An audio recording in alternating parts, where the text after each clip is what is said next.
Welcome into Training Camp Report presented by Advent Health. Casey Phillips here, starting off with such a special guest. We have Richard Batman Wood, one of my favorite names to introduce, if nothing else. One of our OG players here, because today we are celebrating our 50th season here of the Buccaneers. Richard, thanks so much for being with us. Glad to be here, Casey. Glad to be here. I'm reminiscing on the days I was out here in this hot sun. Yeah. The humidity. Yes. Well, and I also heard you reminiscing about when you were actually physically where we were standing last. Can you tell me what came to your mind there? Yes. When I came down to this end, I was thinking about the old Tampa Bay Center. And there was a record shop down here on this end, and I'm sure I was in that record shop at the time. I love it. Amazing. I mean, one of the most 70s sentences as we honor this time. I love it so much. So, first of all, you got to be a big part of all these celebrations for the 50th season, being someone who was here for the original season. Yes. You got to wear these jerseys that we just started selling. How Yeah. cool has it been for you to watch that time get honored, these jerseys, and to be a part of this 50th season? Well, to reminisce, Casey, and to be a part of it, I mean, I remember the good times. It's hard not to think about what we went through to get to the type of team that we wanted, and that's something that I'm sure Coach McKay and all the coaches, the people in town supported us 100%, and we just had to give it to them. And it's just a reminder of where we are, where we've been, and where we're going right now. To see all these great fans and be a part of where we've been in the past 50 years, it's an honor. It really is. It's an honor. And you get to be a part of one of the videos in particular that's the I Am That Man roundtable, where it was several of you guys over the different eras all getting to sit down together and talk. What was that experience like, and just to get a chance to look at some of these different guys that came after you in different eras as well? Well, to think of that moment with players from different eras and the current guys that are coming in, with the rookies, oh, my God. All I could think about was the positives that they need to know about, and being a professional with character, that person to help this organization and this team to reach the pinnacle of the National Football League, and that's the Super Bowl. It's an honor. It's an honor to be a part of it. It really is. And we saw there was a video that we put out when these jerseys got released, and it was a bunch of, you kind of OGs talking to the current guys, and you got to be the one hanging out with Levante. Of course, we saw the iconic gloves come out the window for the dap up, which is great. And so for you to get to talk with somebody like Levante, of course, you were an incredible linebacker. What have you seen Levante mean to this organization, and just his skill set? And we know he hasn't always gotten the national recognition that we all know he deserves. But for you watching him play that position, what has come to your mind when you see how special he is? To watch Levante play and to reminisce wearing that 54 and looking at him, I see myself. And he's the ultimate pro. I mean, this guy has come back year after year after year, went through the hard times. They won a Super Bowl, and here he is again, a part of two Super Bowl teams. And he's going to continue, I know he is, he's going to continue to be that leader that they need, that type of character that person will give to this football team to give them over the top. He's important. He's very important. So, hey, man, hang in there. I'm behind you 100%. As I told him, I'm watching you. So, hey, you do what you have to do. Yeah, I know he's going to do it. Man, I mean, he's been playing at such a high level for so long. And how impressive is that at that position to have seen the longevity he's had? Well, to play inside linebacker, be a middle linebacker and a signal caller, it's a tough job. You're responsible for everything on that defense, from the front to the middle to the back. It's the quarterback position, and we know that of the defense. You have to handle a lot, and he's been that responsible guy, and he's handled it. That's why I say that character comes to the forefront with a person like him. I mean, you have to have it. You have to have him in there. And I know that going into this season, it feels like expectations are high. I mean, Jamel Dean was saying he felt like the team was even better than the one that won the Super Bowl, and Baker saying that elite is the standard now. And for you watching this team, and we kind of hear the idea of culture or expectations, some of those intangibles. Do you see that in this team? What do you recognize about what the guys are saying and that feel in the locker room to know what they seem to think this year could be? Excitement, Casey, and self-confidence is there. And you can hear it in the rookies. When the guys who just got here, I mean, they already have confidence because they know they're coming to a great organization. They're coming to a good team. And, hey, their expectations are pretty high, and they have to be. I just can't come in here and just lag away or just do what I want to do. I'm part of a winning team, of a winning organization. I want to be a essential, should I say, a solid concrete part of this, and that's what we're going to see. I love it. Well, Batman, thanks so much for joining us. Anytime. We appreciate everything Anytime. you've done for the organization and getting to celebrate these eras with us here, and thank you so much. Thanks, Case. Appreciate it. All right, we're going to take Go a quick break. Bucs. We'll be back here on Training Camp Report presented by Advent Health. Being around great players makes you want to separate. Well, these dudes count on me, so now I got to hold myself to a certain standard too as well. It takes all 11. It takes 11 guys out there doing their job. The biggest goal as a professional should be to win a championship, period. I recognize the situation that I'm in and the people who are surrounding me, and I'm not just going to let that opportunity go by. It's about carrying your responsibility and not letting your brothers down, right? That's football. Football just brings us like a culture together. In order to get to that level, you got to compete against the best. So I'm glad I'm here at the Buccaneers. While you're living it, you don't realize you're making that history.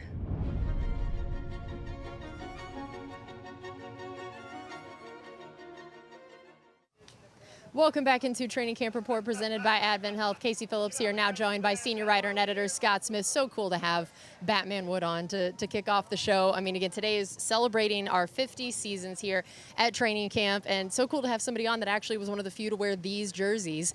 Because again, it's not just that we brought back white creamsicles, it's that we brought back the 76 jersey. Which was only worn in Only 76. worn that 1 year, and so cool to have him on. And of course, he's been a part of a lot of our different content that we're posting, the I Am That Man Roundtable, and he's going to be a part of a few other things, teaser alert that we can't necessarily unveil yet. But yeah, it's just been so cool to get to, as we celebrate these 50 years, to see and talk to guys from all these different eras and hear about, I loved hearing that he's talking about how, oh yeah, I used to be standing right here in the record shop. I remember that mall. I mean, just so cool. Sears was down there. Yeah, like I love it. Not sure what was on the east end, and maybe Yeah. a J.C. Penney's, but Sears was on the west end. I love it. I told him, I was like, that's the most 70s sentence, and I loved every bit of it. Record shop. I was in that record store in the mall that used to be right here. So yeah, we're celebrating the 50th season here today at practice, but of course we wanted to dive into a little bit of what else is going A on. little bit of news. Oh, yes? Breaking news this morning. Yeah, so tell us. The Buccaneers have signed another wide receiver because they have 4 of them injured right now. His name's Jacob Harris. Some people around here might know him because he played at UCF. He was a tight end back then, actually, and drafted as a tight end by the Rams in 2021. But before his second season, they converted him to receiver. And he's bounced around a little bit, hasn't played a ton, but big guy, like 6'5", 211, and obviously the Buccaneers needed somebody to run reps, and so he gets an opportunity, which is great. To make room for that, we officially placed David Walker on injury reserve. Obviously, we knew that was coming after his knee injury in the first week of camp. Yeah, which is unfortunate. Of course, as we discussed the injury front, we know that, of course, the news, we talked about it yesterday, Baker Mayfield missing practice, and we were very happy to hear it wasn't anything worse, but it does sound like he is going to sit out again today just for sort of the precautionary. It makes total sense. I mean, he sat out yesterday, he sits out today, and the Buccaneers the players have the day off on Sunday, and they're coming into the building on Monday, but not running a practice. They're just going to do a walkthrough and meetings. So that's 4 straight days to let the hand rest, and he should be fine. Coach said it's not a big deal. But man, I will say, as much as outside of David Walker, the injuries that have happened, thankfully, have not been too severe. Yeah, but there's just a they lot. are starting to pile up a little bit, and especially in training camp when you just kind of need numbers and bodies sometimes to really be able to run practice the way you want, not give too many reps for any one person. This is part of why they've had to just keep kind of bringing in some random people, because it's especially on the offensive side. You're just your numbers are hurting a little look, bit. You're down 2 quarterbacks right now, Baker Mayfield, Michael Pratt. Kate Otten, your starting tight end, hasn't practiced in a little bit. Tez Johnson, Cam Johnson, Chris Godwin, Trey Palmer all out among the receivers. Josh Williams, the rookie running back who they liked, is out at the moment and has been out for a little while now. And, of course, Tristan Wirfs is on PUP, and so is Sua Opeta. So that's a lot of missing pieces on offense. The 2 that we're obviously monitoring the most closely are Tristan and Chris. And will they be ready for week 1? If not, do they go on PUP, or will they miss 2 games? Whatever it is. The rest of them are probably just minor injuries that you just have to deal with. Camp is intense. It is. It's a lot of work. Guys are going to get hurt. And especially things kind of like the soft tissue stuff, because it is just so hot. Yeah. It's just going to be really challenging to not have a few of those happen. But, as we always say, the sort of silver lining on some of those injuries is you get to see people take some more reps than they might normally, and you learn a little bit more about some of your backups, and it gives them a chance to try to shine, try to take the most of that opportunity. And Kyle Trask definitely seems to have done that, when he got to step in and do a lot more than Baker. If Baker Mayfield had been out there, he got to take a lot more reps, and it looked like he had a really great day. Yeah, he had his best day of camp, according to Todd Bowles, which works out nicely when you get that uptick in snaps and immediately produce your best day. Todd says he's processing a lot more quickly, and he's getting the ball out of his hands more quickly, which are both good things. The Buccaneers are probably going to sign another quarterback. Coach Bowles has mentioned that a couple times already, because you only have 2 arms right now, and there's a lot of throws in training camp. So they wanted to have 4 going, so to be down to 2 is a little bit tough. So I think we're probably going to see a signing relatively soon. It could be a veteran.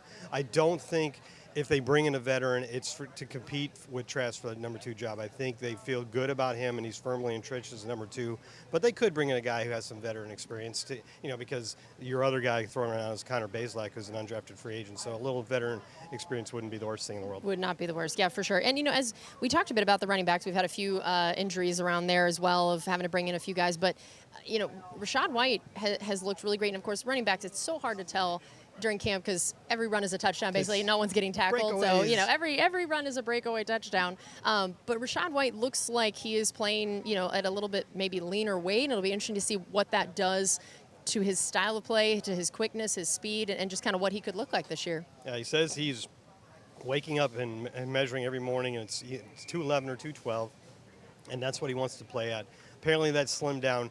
He's listed on the roster at 214. Of course, that's the years old. Never yeah, changed. it's from like the combine weight or something. I'm suspecting he was playing a little more than that, because you wouldn't really make a big deal out of losing 2 pounds, I wouldn't think. He says he feels quicker, just quicker in general, and he faster in and out of his breaks when he's running routes. And that's one thing to remember about Rachaad. Okay, so this is the way I looked at it. He's been on both ends of this. As a rookie, when he came in 2022, we had Leonard Fournette. Leonard Fournette was the starter. Leonard started the first 8 or 9 games of the season, but about mid-season, Rachaad took over as a starter, and you saw a jump in his touches from around 5 a game to around 12 a game. And of course, if one guy's going to be getting more touches, then necessarily somebody else is going to be losing some touches. And then Rachaad started all 17 games in 2023 and produced over 1,500 yards from scrimmage. And then last year, he comes in as a starter, but Bucky Irving is just so good that as he gets more and more, the Bucs just can't justify not having him on the field. And as he gets more and more playing time, going from about 11 touches per game through the first half to more than 18 per game in the second half, necessarily that means fewer for Rachaad. And that could be tough for any player to deal with. He's been on the other side of it. But the coach, I'm hearing internally that everybody is very pleased with how he's handling his current role as sort of the complimentary back to Bucky White. And you got to remember, this guy is still an excellent pass catcher in the backfield. He's 4th in the NFL over his 3 seasons in the league in catches, to a pretty impressive list of players. Yeah, that's not bad. These are guys that you think of as the top pass-catching backs in the NFL, and he's right there with them. And that's even after not, losing his primary backfield job halfway through last season. So that's impressive. Also, coach says he still remains their best blitz pickup guy, which is something that will always get a running back on the field. So, everybody's rightfully excited about Bucky Irving. What can he do in his second season? But I think it's pretty cool that you have the 1-2 punch with Rachaad White there as well. Yeah, because especially it's a long season, and if you have one running back that you are using all the time, by the 4th quarter of each game, by the end of the season, that's going to be rough. They're going to take a pounding. It is really good if you can spell that starting guy a bit and not feel like you're losing much, that it might be a little bit different look of how you use them, but to feel like you have the ability to split the duties, it's only going to make both of them better, where they're both fresher legs. I think that's going to be And if any of them's unavailable, you got Sean Tucker. We Which, saw what he did in New Orleans when he got I feel a like shot. what an embarrassment of riches when that's your 3rd guy, and we've seen that he has the capability of busting out for randomly a 200-plus yard game. How many teams in the league feel like they have a 3rd guy that can do that? So I think that's a great sign. And, of course, we also got to hear from Hassan Reddick for the first time at the podium since camp has started. What did we learn from him in that? Well, I think he's fitting in really well. That's the way Coach Bowles put it. He's just fit right in. He's picked up the system. He said, this is his 5th team, and so he's seen a lot of different systems. He said there's really nothing, there's very little that I that I haven't already seen and haven't already done. So he says he's fine with the playbook. Coach says he's picked it up very well, really quickly. He didn't participate in the offseason program and stuff for the mini camp because he was getting things in his life and prepared for the move, which was totally understandable. But he's jumped right in with 2 feet in camp and looked great. And one thing that he noted was how much good work he's getting going up against Luke Gedeke in a ton of battles. Obviously, Luke is one of the better right tackles in the NFL, recognized as such at this point. And what Hassan pointed out is that he's got extremely strong hands. So when he gets locked in on you with his hands, it's hard to get off him, which is good to hear. It's good to hear about Hassan and those battles helping him, but it's also good to hear somebody who would know saying good things about your right tackle. Yep, I would agree with that. All right, we're going to take a quick break here on Training Camp Report presented by Advent Health. When we come back, we're going to have Scott Reynolds from Pewter Report, so don't go anywhere. If we told the world 50 years ago that this is what Tampa Bay would become, they wouldn't have believed us. Imagine that. An unproven team in an unproven city. They couldn't see what we saw. The underdog in the unknown. But ever since the goalpost came down in '77, this town's been hooked. Fixated on the work and focused on that prize. Times change, and boy, so is this place. I mean, even as the creamsicle and white turned to pewter and red, the wild spirit of our crew remains.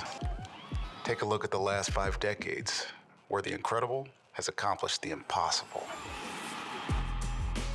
Our greatest memories have the Bucs at the heart. We danced in the rain, man. We took the Lombardi for a ride, and year after year, the biggest party in Tampa happens right here. Because this team, these moments, they share one thing in common. They're made by Tampa Bay.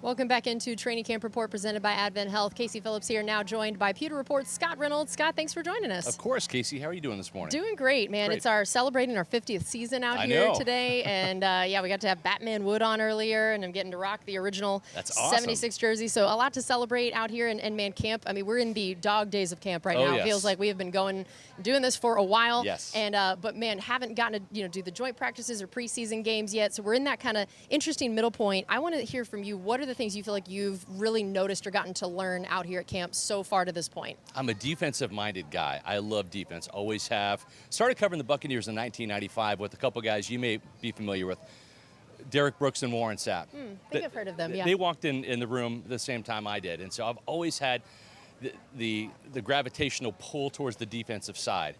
And Todd Bowles said he wants to see tighter coverage, and we've seen that. We've seen interceptions, we've seen pass breakups. I love the competition in the secondary, the safety position with Kayvon Merriweather and Christian Izzian, I think having really good camps behind Tyke Smith and Antoine Winfield Jr. The depth at cornerback, I'm really impressed by what I've seen from this secondary, and that's an area that has to get better. Only 7 interceptions from the defense last year, 6 came from the secondary. That's unacceptable. You got to remember, in 2002, this team had 31 interceptions in the regular season en route to their first Super Bowl ever.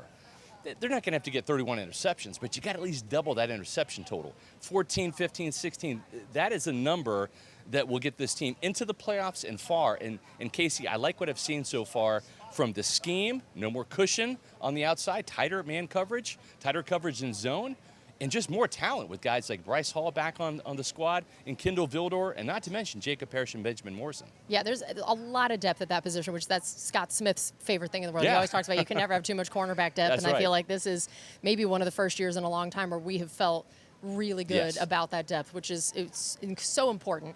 Switching to the offensive side of Yeah. things, of course, everyone I'm sure is curious about what a Josh Grizzard-led offense is going to look like. And, of course, you're never really unveiling Right. too much in the preseason or in training camp. You don't want to show all your little tricks and tips. Yeah. But from whether it's him at the podium or what you've seen at practice, Have there been anything that you've been able to kind of glean of what his touch on this offense could look like, and then how much maybe Tristan Wirfs' injury is putting a damper on that at the moment, and how long before we'd really see what it could look like? Yeah, well, I'll start off by addressing the Tristan Wirfs situation. Last year when Justin School had to take over in week 2 up in Detroit against Aiden Hutchinson, not the easiest task, not right? a great way to start. Right, but if you remember, Luke Edeke played the entire game against Washington in the season opener. He tried to practice on Wednesday leading up to the Lions game and then had to leave practice because he wasn't feeling good.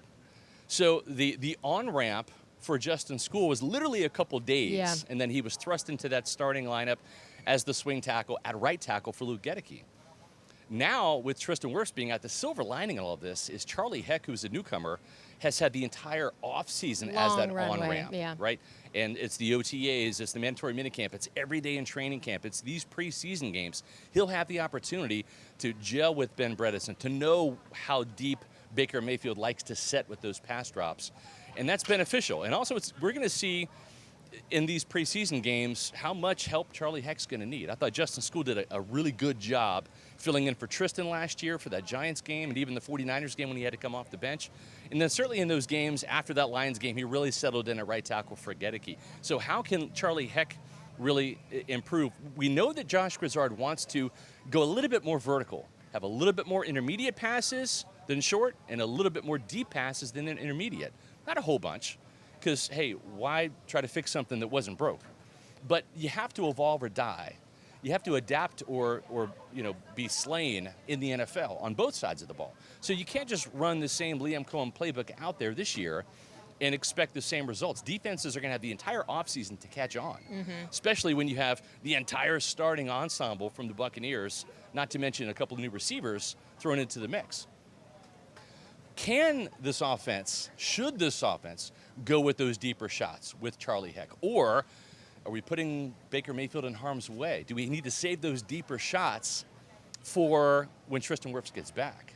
When you don't have to keep a tight end in to block on that side and help Charlie Heck? When you can run Bucky Irving or Rashad White out in a pass route rather than keeping them in to help Charlie Heck pass protect? I think that's going to be the big puzzle that's going to be solved in camp in the preseason is, are we going to be able to get to this Josh Grizzard deeper shots right away? Yeah. Or do we have to wait and see if Tristan Wirfs, when he gets back, and then maybe save that stuff for more the middle of the season? Yeah, that makes a lot of sense. And then finally, I feel like we heard Jamel say that there's a chance this team is better than the Super Bowl team. Yeah. We've heard Baker talk about how elite is the standard. It feels like this team understands this group is special. Their expectations are far beyond just winning an NFC South. Is that the feeling you get? And of course, guys are always going to kind of say the right things, but it feels a little different this year. Do you agree with that? I think the depth has a lot to do with it, the continuity on the offensive side, having that same system in place. This is the first year, Casey, that Baker Mayfield has not had to work in a different offense with a different scheme. He's probably like, what do I do with myself? What do I do with all this free time? Right, exactly. Different play caller, but hey, Josh Grizzard was here last year. He was the chief engineer on third down. The Buccaneers were the best third down team. And I think the other thing, too, is Josh Grizzard was here last year to see how Liam Cohen and how Kevin Carberry navigated having to play the swing tackle in at right tackle and left tackle during those instances where Tristan and Luke were out. So I think that helps. On the defensive side, I love Larry Foote going back to his natural position, coaching outside pass rushers. Think Shaq Barrett back in 2019 and 2020 and 2021. Think JPP, who was crazy enough, the only Pro Bowler during the Super Bowl year for the Buccaneers. Which is wild. But that's... No respect. Yeah, no respect is right. That's what Larry Foote can do. This is my 30th year covering the Buccaneers. I've seen 3 outstanding pass rush coaches. Rod Marinelli back in those Warren Sapp years. Joe Cullen, who is now in Kansas City with that awesome defensive line. He was down here for a couple of years. And now Larry Foote's that other guy. He's going to get the most out of Yaya Diaby. He's going to help kind of get Hassan Reddick back on track as a double-digit sacker. He's going to develop the likes of Chris Braswell and some of these younger pass rushers. Mike Caldwell back at inside linebackers, where he helped this team win a Super Bowl with Larry Foote as the outside linebackers coach. I think those strategic moves that Todd Bowles did on the defensive side really going to pay dividends and set the table for what certainly could be a super, emphasis on super, season in Tampa Bay. They have the ability, they have the depth to do it, they have the talent, they have the continuity now. the one thing I've learned in my 3 decades of doing this, the common denominator between that 2002 Super Bowl season and the 2020 Super Bowl season, health. Yep. Those teams caught fire at the end of the season, but they were healthy. Yep. In 2002, the only starter on injured reserve was Booger McFarland, who was the nose tackle. Yeah. No disrespect to Booger, but if you ask Monty Kiffin to rank all of his 11 starters from 1 to 11 in terms of importance, the nose tackle is probably 10. They won a Super Bowl with Charchik Darby and Buck Gurley playing next to Simeon Rice and Warren Sapp. In 2002, who was on injured reserve? O.J. Howard, who was the third year behind Gronk and Cam Brate. And then you lose in the first round of the playoffs in Washington, you lose Alex Kappa. Aaron Stinney steps in. Does great. And does great. So those two teams were super healthy. We saw the Buccaneers get banged up a lot last year. Can they stay healthy this year? If so, look out. Anything's possible. I love it. Well, Scott, thanks so much for joining us. We really appreciate it. My pleasure. Thank you, Casey. All right, that's going to do it for us on this edition of Training Camp Report presented by Advent Health. We'll see you next time.